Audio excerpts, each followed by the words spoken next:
This is Uncharted, the Legacy of Thieves collection here on PlayStation 5. So we've got two games that are included here. We've got Uncharted 4, basically a Thief's End, and The Lost Legacy, which is a spin-off. So this doesn't include, sadly, the original three Uncharted games. So it's just these two. We're going to have half the video looking at Uncharted 4 and half of it looking at The Lost Legacy. So this was sent over by PlayStation so I could cover it, in case you were wondering.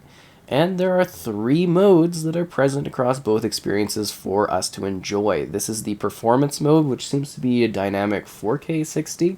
There's HDR support, and there's also two other modes which we can switch to on the fly, and a photo mode, which is pretty cool too.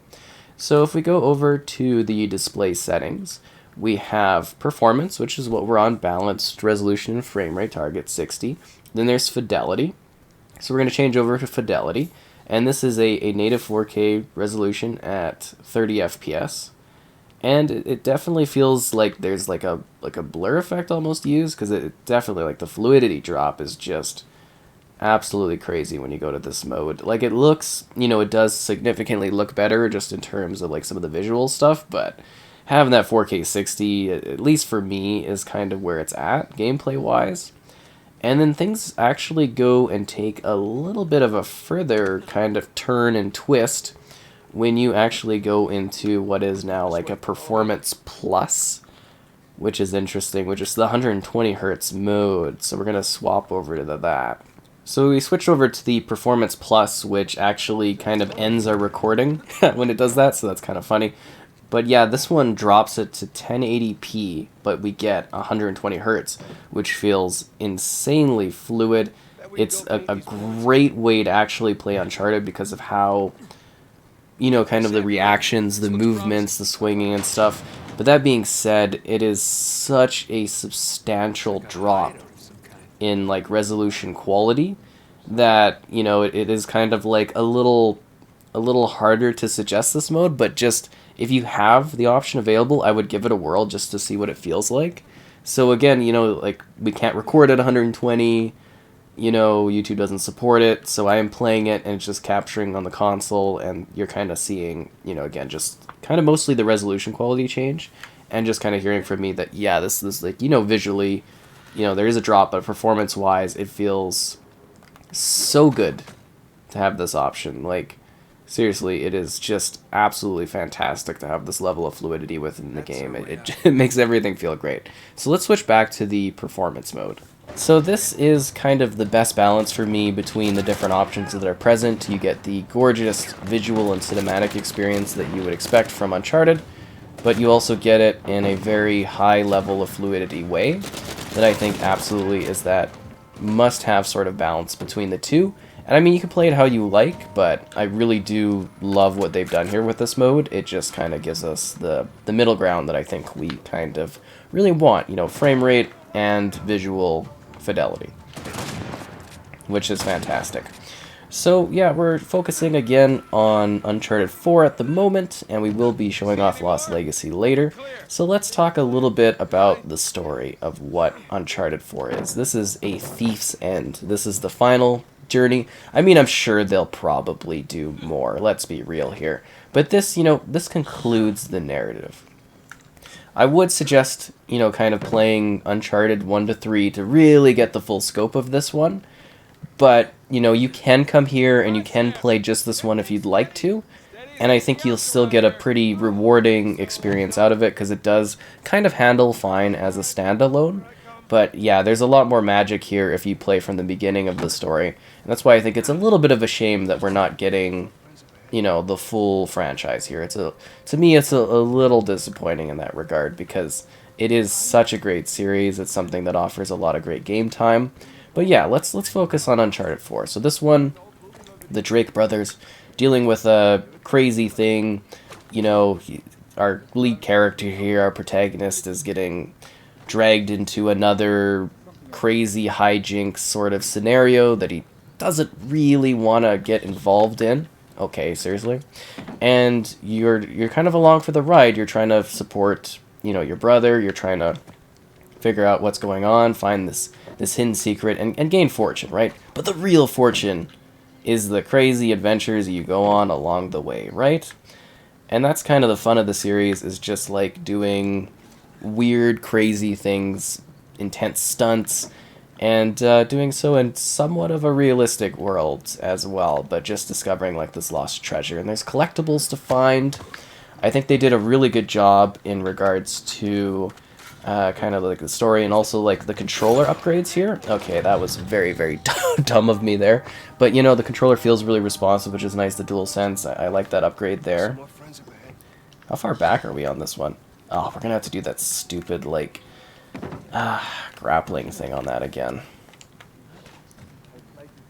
Yep. Climb, climb! And another really neat part of the series that I quite like is the fact that the world has this nice sense of, like, you can clearly tell where you're supposed to climb, but you know, it does feel like a natural part of the world, and I think that's quite great here. So it's got some neat combat to it, but the heart of the series is supposed to be the puzzle solving you do along the way. There are actually quite a lot of puzzles for you to figure out and deal with. Oh, come on! It's like embarrassing almost having to get killed while I'm doing this stuff. Is that bad guy behind us again? Why didn't the brother just shoot that guy? Anyways, yeah, you're doing crazy action sequences and trying to survive and not fall to your death as you do parkour and platforming, and you just kind of survive in this gorgeous and stunning thing. Like, this was such a showcase of what the PS4 could do, and it's nice to see it getting a little bit of an upgrade here, you know, on PS5. They haven't really redone things, but they've done it enough just to kind of like, you know, upgrade things and keep things kind of running well and modern. And I definitely do appreciate, you know, the frame rate here. Just having that fluidity level for me feels fantastic. You know, combat-wise, gameplay-wise, I think it adds a lot. Don't remember the combat difficulty being so aggressive in this. So there are also multiple difficulty levels you can choose from. This is like moderate. So yeah, maybe it's just because it's endgame, it's a lot more, you know, kind of intense, is kind of the big thing. But yeah, you kind of fight, you can use stealth, you can go in and attack and be aggressive, you know. There's lots of different ways to battle in this one. And you can use the environment to be, like, sort of, I guess, creative in how you move around spots, which I liked a lot. And there's a little bit of a brawler aspect of this too, which is nice. And then some levels, you know, are a little bit more about battling, and some levels are a bit more about exploration and stuff. And that's the fun of this one, is the discovery elements of moving around the world. And the enemies are actually quite responsive, which is kind of, you know, keeping things going and interesting as you go through it, I suppose you would say. Where is that from? Another armor guy? Jeez, that's crazy. And you get to visit these fantastical places, some more like open world hub spots, where you gotta use like a car, and you know, some are more traditional linear areas. You get all kinds of different spaces and different locations. And it dives deep into the, you know, the lore of these characters and their background stories, and then it also triumphantly kind of concludes things, which is nice. So I thought it would be fun to switch, well, basically the portion of the game that we were playing to show off a little bit of that open world spot in order to kind of wrap things up on good old Uncharted 4 here. But yeah, this is just a really phenomenal title. It's a great looking game. It pushes cinematics in gaming. It's got a mature storyline to it, but it's also got a great sense of fun and adventure and intrigue and style to it as you traverse these environments. You gather hidden things, you can go off the path a little bit and figure out what's there, and it still is just as memorable as it was, well, when you first played it on the PlayStation 4, if you played it from there. And if you're coming, you know, freshly into this, I think you are in for a complete treat, because this is such a great and defining entry within the PlayStation 4 library, and now a great, well, I guess you could say almost earlier, offering on PS5, just to kind of, you know, kind of present a great looking game and something that you can have a lot of fun exploring in. discovering in and battling the Uncharted, I don't know, battles, as you're out there being a thief, but also having, a heart of gold at the same time, which is, kind of half the battle on this one. So this is the Lost Legacy. This is a standalone spin-off entry that follows Chloe and Nadine as they kind of are looking for this tusk of Ganesh, I guess you would say. So this one is more of an open world hub area that you kind of explore. There's a level or two which is a bit more structured and, traditionally linear, but this one largely takes place within this space where you are going about, taking out enemies and solving puzzles and finding hidden secrets. So that's kind of what we're doing here in this one. And I actually, I kind of enjoy these two working off one another, but it is very different gameplay-wise in comparison to, well, basically, Uncharted 4. I didn't like this one as much. So we're on performance mode, as you can tell, that's what we've been on. But we're going to switch over to fidelity, which is, again, a native 4K at 30 FPS.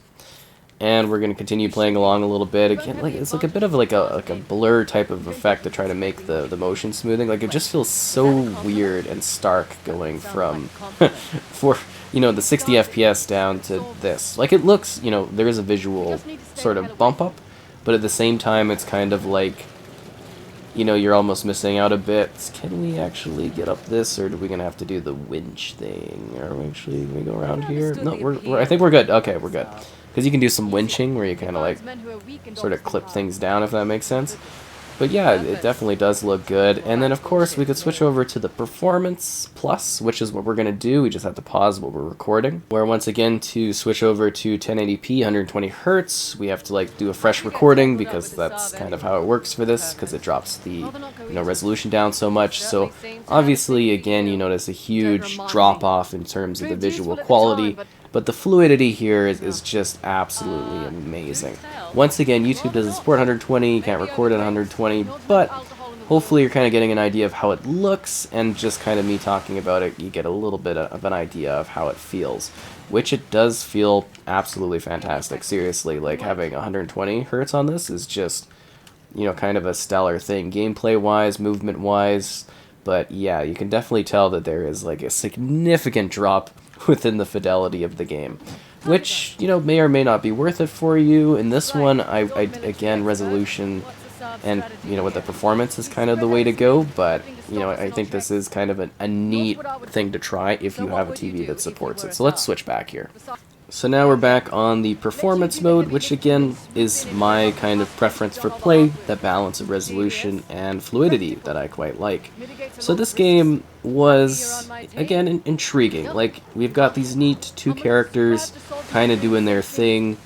We've got Chloe here wanting to kind of do this sort of long-term kind of goal, if that makes sense. Like, this was something her father was after, and then Nadine is kind of along for the ride, having, different reasons as well. So it's got this really interesting sort of beautiful, like just gorgeous location that we're kind of exploring and doing puzzle solving in, and, kind of fighting within, and it's quite interesting, because again, it's like a hub-type open world that you're doing here, which was explored in Uncharted 4, and then kind of, I guess you would say, expanded upon here, and then doing some different things with that. And I do find it intriguing. I don't know if it's necessarily something that would be super must-play out of the two. Like, for me, Uncharted 4 is a must-play experience. This one is alright. It's kind of unique. It's a different perspective. It's new characters.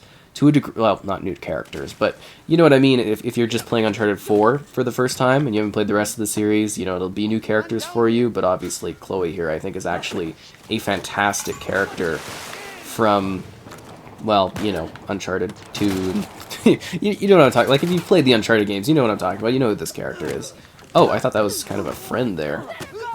Yeah, and you got some, like, combo things, because she's, like, a mercenary, so that was kind of cool. I think the teamwork combo aspects they were working on for this one were actually kind of fascinating. Is he over that way? Yeah, he's over that way. Combat, of course, feels frantic and intense.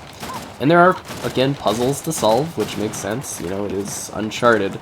it's just like a smaller kind of piecemeal of Uncharted, if that makes sense. Like, you are, again, having to deal with intense death, apparently. I do not know why I'm struggling so much in this. But, yeah, you're kind of like, trying to get the job done. It's just like a smaller term story. It does have a, epic sort of big ending set piece thing and some of those big moments that you kind of expect from Uncharted games. It's just something that is a little bit more intimate in terms of what its setup is and a lot smaller in scope. I actually like seeing these standalone stories occasionally for these types of franchises. I think it keeps things a little bit fresh, it offers new perspectives, it allows you to play within the world while doing something unique and different. And I always find that kind of intriguing, is just kind of being like, okay, these are the characters we know, let's maybe highlight a different set of characters that we don't normally see a whole lot of. Although, I'm pretty sure, if you're a fan of Uncharted, you've probably gotten your fix of this character, right? But it's nice to have her on her own little adventure and whatnot. I think it does actually kind of provide something that's a little bit decent. But at the same time, it's, I don't know, it's okay. Like, it's a solid time, it's fun, and I am absolutely having a hard time with this, apparently.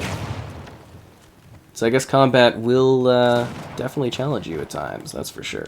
But you are supposed to use, like, stealth and kind of the environment to your advantage as you're fighting off against, well, high-end impossible odds. You fight all these guys. It's just got, like, a neat setting to it. It's got a neat set of challenges. It's got a different environment for you to explore. Although it does feel, if you've played through Uncharted 4, like, this environment is going to feel very, very similar to that one. I'm sure, like, a lot of assets and whatnot were definitely shared between the two of them. But it's still, like, a fresh space. It's got a fresh set of history that you are tackling, that you are exploring, that you are figuring out your way in and trying to, I don't know, find the treasure at the end of it and then discover something, like, usually a little, kind of meaning or message along the way. And I think that's kind of a cool aspect of this one, is just what you're doing, what you're figuring out.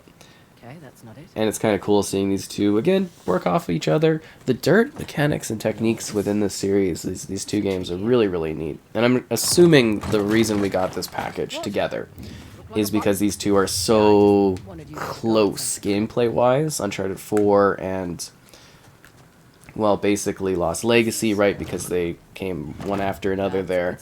So I'm assuming, again, that's the big part of this one, why we kind of get that, is that these two just sort of lean off one another. Is this like a bigger puzzle thing? Huh. The locks are retracting. Oh, it's layered, multi-layered. So then Okay. there's probably 5 in total. 4 to go. So anyways, the Uncharted packages are, kind of cool to see together. Well, I guess it's not packages. It's a single package of these two games. But it's something you can have fun with. It's something that you can get a good amount of gameplay off of. Like, seriously, there is just a huge amount of gameplay to enjoy within these two Uncharted games. They are spectacular. They are great. They are exciting. You've got some excellent characters, beautiful storytelling, gorgeous cinematics, hours of game time that you can enjoy between the two experiences, and they both look really quite good. Having these extra performance options, I think, are fantastic for not only enjoying these games again, but also, like, the longevity value that they provide, because you're basically coming in almost a little bit fresh. If this is your first time playing the Uncharted games, I think you are in for a real treat. I think these are spectacular titles, some of the best of what PlayStation has to offer. And it's nice that they've been given a little bit of an upgrade. It's not like it's a whole new game, one would say, but it's still a fresh experience. It's still fun to play. It's still adventurous. It's got that excitement to it as you do these crazy things, explore, and reach these crazy feats. So I think they put together a nice upgrade, a bit of a safe upgrade, but one that does perform well, does offer, crazy worlds for us to visit. And I think it's fantastic that they actually did this offering. I hope we see maybe something similar or a little bit further and beyond when it comes to, well, basically, Uncharted 1 to 3, the original trilogy. I would love to see that also get a similar sort of love, because those games are phenomenal too. And it would be nice if someone was able to play the whole collection on one console, all upgraded, because obviously you can play, you know, the trilogy through the backwards compatibility. But it would be nice to see them fully taking advantage of the console. Back to the big